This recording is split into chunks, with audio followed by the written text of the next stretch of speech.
it's Hannah here from Hand Crochet, and today I'd really like to share with you how I go about creating these crochet braids here. It's a really simple technique once you know how to do it, and gives you loads and loads of really lovely texture that makes it stand up and above your work. So I've used this for a few of my patterns, but more recently I've launched a blanket shawl that you might like to check out, and I'll put the link in the description for you. So as you see, I've got sections here of front loop and back loop stitches. These are half double crochets, US half double crochets in the front loop and then in the back loop. And then to create a braid, what you'll need to do is create a row, an entire row of really long stitches. They can be as long as you like, but the longer the better, because then obviously the wider your braid would be, because it pulls it in once you've done the twisting and turning, which I'll show you in a moment. So I've done a row here of US double trebles, and that's a triple treble if I've got my conversions right in UK terms.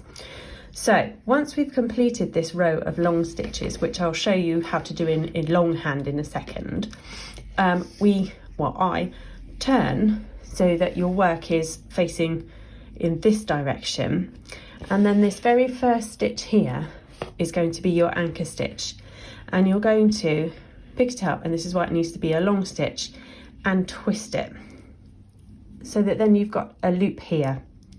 So I'll show you that again. Pick it up and twist it on itself, and then grabbing your hook, pop it through that twist that you've got and collect your next stitch in the row, and that next stitch gets pulled through that loop you just made, and that's the start of it. And all you then do is collect your next stitch and pull it through, collect your next stitch and pull it through, and it starts to give you this braid here. So again, we collect the next stitch and pull it through, collect your next and pull it through, and we're going to carry on like this. And I do pull it fairly tight because that I find it gives you a much neater braid. You just carry on all the way along this row to the end,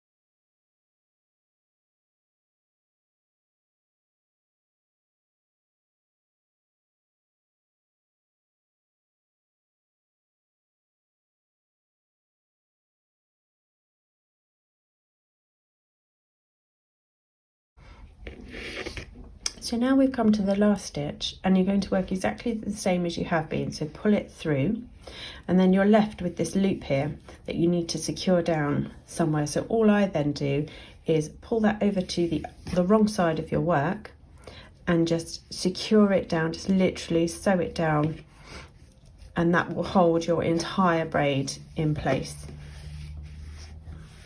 And that's all there is to it.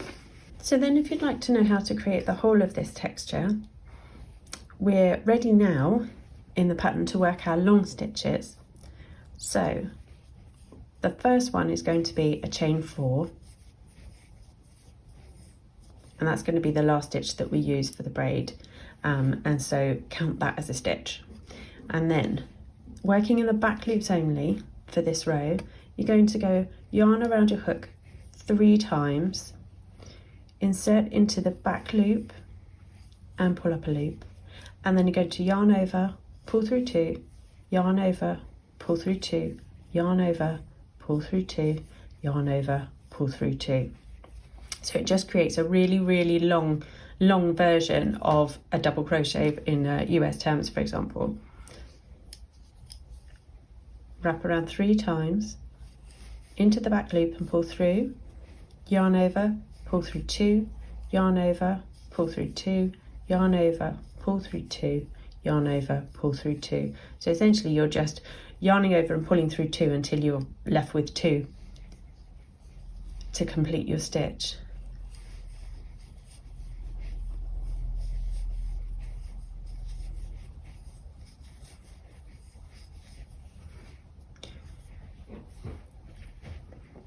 So the thing I've learned with long stitches is it's all about tension. It's all about keeping your tension not necessarily tight, but consistent. Because if you don't, they'll get really wobbly and go all over the place.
So once you've completed your row of long stitches, you'll find that they are a bit wibbly and wobbly, and it is stretched beyond the size of the main fabric, but that's absolutely fine because when you create your braids, it will pull it all in, so don't worry about that at the moment.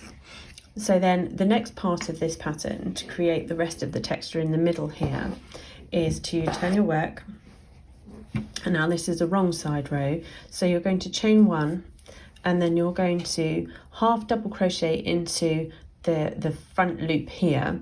Now this is a bit like a half double crochet in that we've got the top V here, you've got your, what is to us now the back loop and the front loop, and if you turn it over you've also got this loop here. So for this pattern, this is the one that I'm going to work into now, that third loop. So a half double crochet into each stitch along.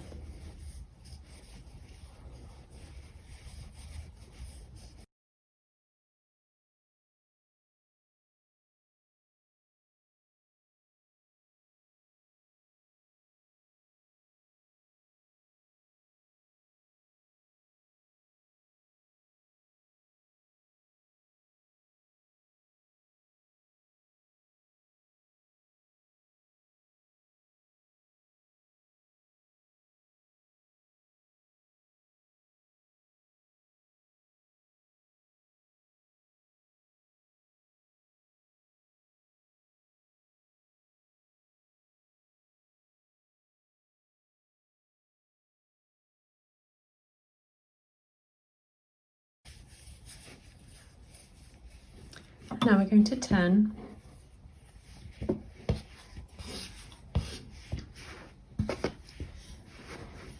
you'll be ready for the next row.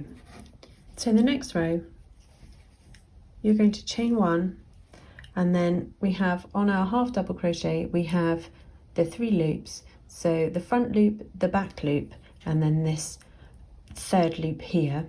So we're going to work into the back loop for this row.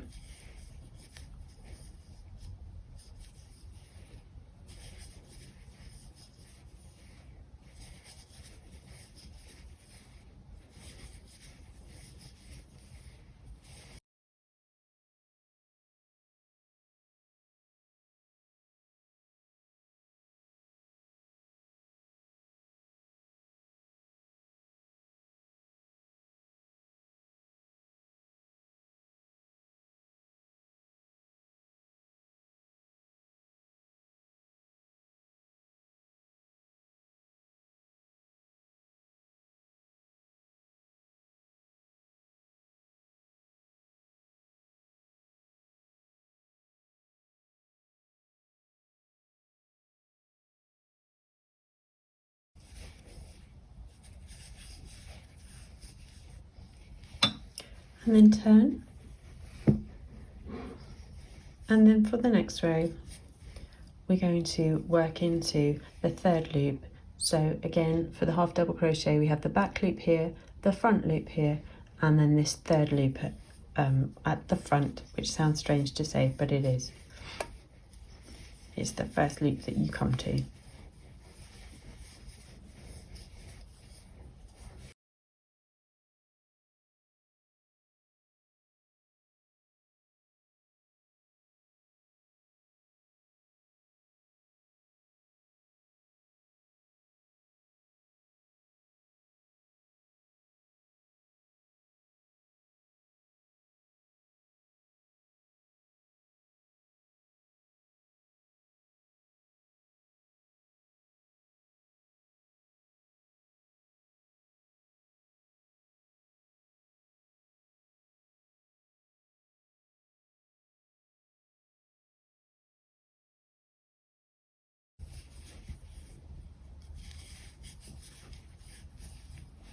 So that then creates the 4 row repeats that you need to work. So you're going to do your long stitches into the back loop of every stitch, and then a half double crochet into the front loop, half double crochet into the back loop, half double crochet into the front loop.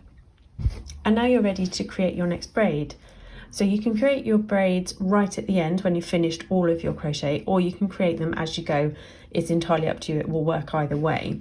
But sometimes I find it's nice because then you can work out what the size that your piece is actually going to be, because as you see, they pull them in quite significantly, so it will change the size of your work. The other thing to mention is that you can have your braids running in the opposite direction. All you need to do is start them from the other end. Whichever end you choose, it will run accordingly, so you can have fun and do whatever you like with your braids. I really hope this has been helpful. If you'd like to check out the pattern, it's free on my blog. I'll add the links into the description, and I'll also add links for my materials that I've used here today. If you'd like to subscribe to me and tap the bell button, that would be amazing, so that you can get notified whenever I release new videos and new free patterns. Thank you for watching. Bye.